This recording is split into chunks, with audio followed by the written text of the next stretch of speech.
So welcome. So this is the area that we really like to show off. It just really explains the different types of opal.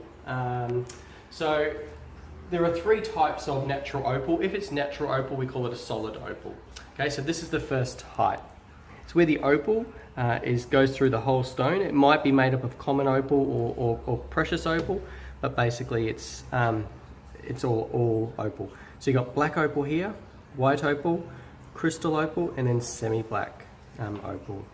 Now they form in two different ways. They can form on their own, like this. We take that stone out, and then we slice it, and then you get the colour there. Or it forms as a seam of precious opal with inside common opal. Now if you look at this chart up here, it goes from N1 to N9, and that's referring to the tone under the colour. So these are the black opals, semi-black, and then we go light opals. Okay, type 2. So type 2 is Boulder Opal. So we take a specimen like that, and we crack it open, and there we go. So Boulder Opal, we leave the opal attached to the ironstone host rock. One of the best things about Boulder Opal is you can't make synthetic Boulder Opal. So it's always 100% natural. So when you look at the rock, you see inclusions on the surface, you see the ironstone rock underneath, then we know Queensland Boulder Opal. Type 2. And this is matrix. So this is the third type of opal. It's too fine to get the opal outside of the ironstone. So we just will polish the whole surface, leaving the opal and the matrix mixed together, and you get these amazing kind of patterns happening in the rock. Even this one here. This is more like a conglomerate. It's almost like an Aboriginal painting. Okay, and then check out this one. This is a mixture of both. So you get the brightness here, then you've got some of the matrix there as well.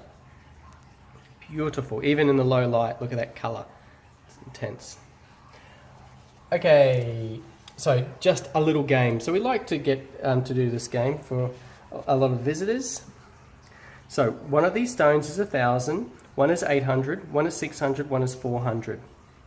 Okay, so your job is to guess which one is the most expensive one or the $1,000 one. Have a think about it. All right, Adelaide, point out which one. This one here. On there, yeah, that's right. So there are 8 things that determine value.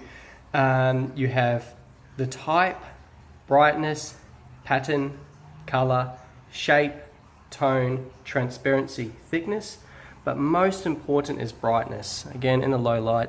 Brightness is the most captivating quality or feature, and it's also the rarest of features as well. So brightness, brightness, brightness. Okay, now one other quick thing I'll show you is just doublets and triplets. So as I mentioned, all those types are what we call a solid opal. Doublets, thin slices, glued onto a backing. Okay, nothing wrong with them as long as you don't pay too much for them. They are too fragile for rings, however. So fine for pendants, fine for earrings. Synthetic opal. I don't mind synthetic opal. It's quite easy to pick when you see it in the shop. Often you'll see 50 pieces of jewellery, every single stone, exact same colour, exact same pattern, exact same brightness. So very easy to pick. And finally, this is your triplet. So a very thin slice, glass dome on the top, and that's the final product. So there we go, guys. I hope that was a educational way of looking at opal, and I hope it really helped you. So thank you, and I'll see you later.